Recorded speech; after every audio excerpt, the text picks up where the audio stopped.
Hey everyone, if you rely on SNAP or food stamp benefits, I need you to stop what you're doing and listen to this. Congress just made a major announcement that could reshape how millions of American families receive food assistance in 2025. And no, this isn't speculation or rumors. I'm talking about verified information straight from congressional reports and USDA briefings that most people haven't even seen yet. I'm Tony from Retirees Benefits, and I've spent the last few hours digging through these government documents so you don't have to. What I found could change everything for families, seniors, and individuals struggling with the rising cost of food and basic essentials. Before we dive in, make sure you hit that subscribe button and turn on the notification bell, because I'm one of the few people actually reading these reports, breaking them down into plain English, and explaining what they mean for you and your family. So, what exactly did Congress announce, and how does it affect SNAP benefits in 2025? Let's break it all down. Congress's new SNAP plan, what's changing? According to a newly released House Agriculture Committee report titled SNAP Modernization and Food Security for 2025, lawmakers are looking at three big goals for the upcoming fiscal year.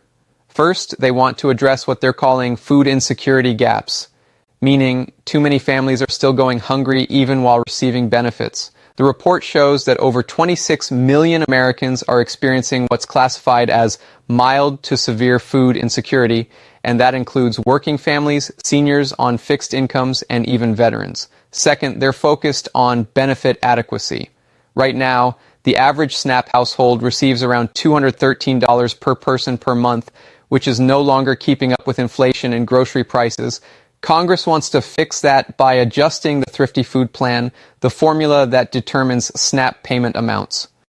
According to the proposal, that adjustment could raise benefits by up to 12% for most households starting in mid-2025.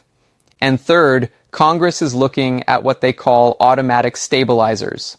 Basically, built-in systems that increase SNAP benefits during economic downturns without waiting for a separate bill to pass. That means in the future, if unemployment spikes or inflation rises again, SNAP benefits could automatically go up to match the situation.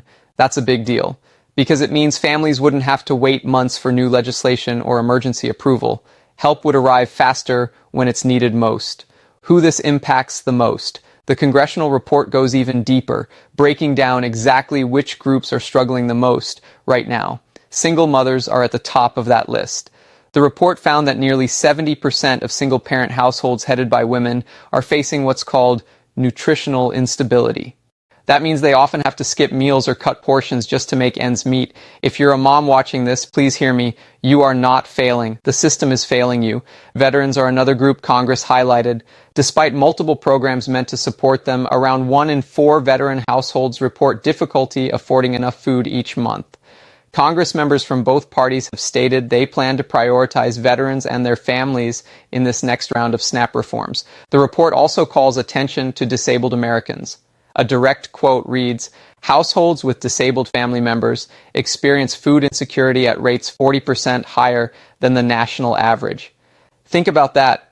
Almost half of families caring for someone with a disability are struggling to put food on the table. And finally, there's a group Congress calls the newly vulnerable. These are people who used to be middle class, teachers, nurses, retail workers, but who've been hit hard by rent increases, rising grocery costs, and stagnant wages. They're now relying on SNAP for the very first time in their lives. The core of the plan, targeted expansion. Now let's talk about what's actually being proposed. Congress is pushing for what they call a targeted expansion of SNAP.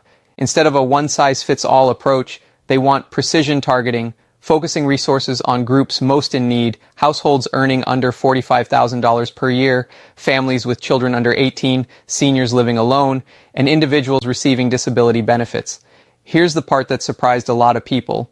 The proposal includes a SNAP supplement, which would function almost like a food-based stimulus payment.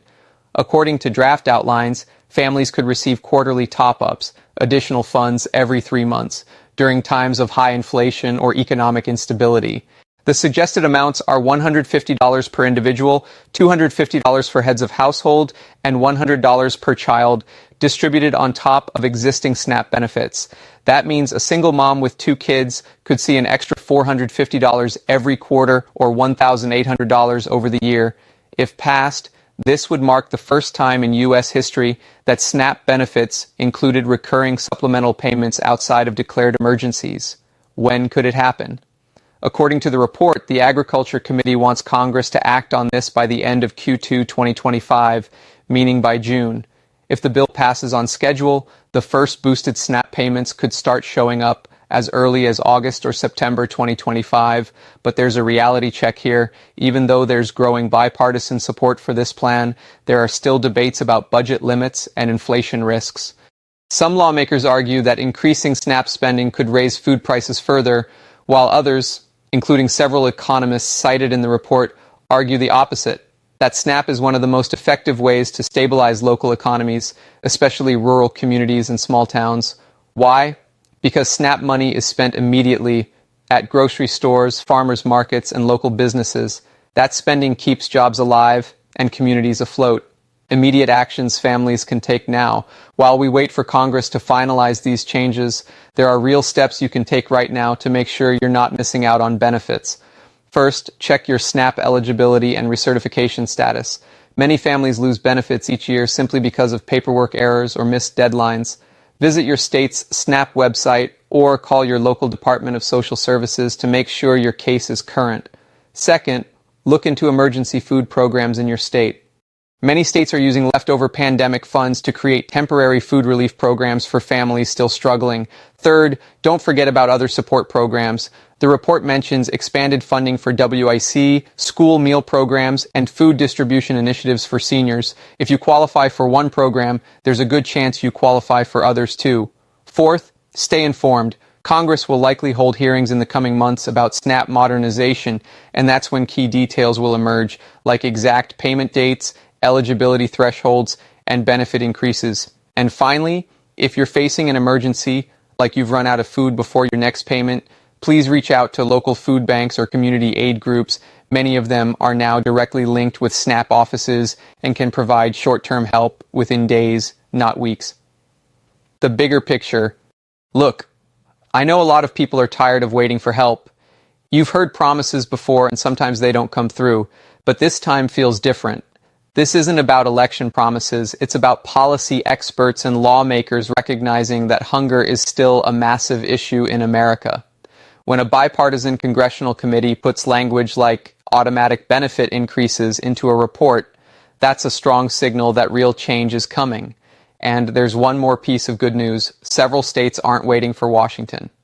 Places like California, New York, and Illinois have already begun pilot programs offering SNAP benefit bonuses for families with children or seniors living alone.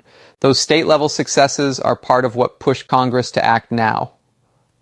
What happens next? Here's what to expect. Hearings and amendments to the SNAP modernization bill over the next few months. A potential floor vote by early summer 2025. And if all goes well, the first expanded SNAP payments rolling out by late summer or early fall. Final thoughts. Before you go, I want you to do 3 quick things. 1, subscribe to this channel and hit the notification bell. I'll be posting updates as soon as Congress takes the next step on this SNAP expansion. 2, share this video with friends or family who rely on SNAP or food stamps. Most people still don't know about these changes, and your share can genuinely help someone prepare. 3, check the links in the description. I've included guides for emergency food programs, state-by-state SNAP resources, and tips for maximizing your monthly benefits. I know times are tough, but remember, you're not alone. There are people fighting for you, and there are real resources out there that can help right now. Keep taking care of yourselves, stay informed, and I'll see you in the next video with more updates on programs designed to support you and your family.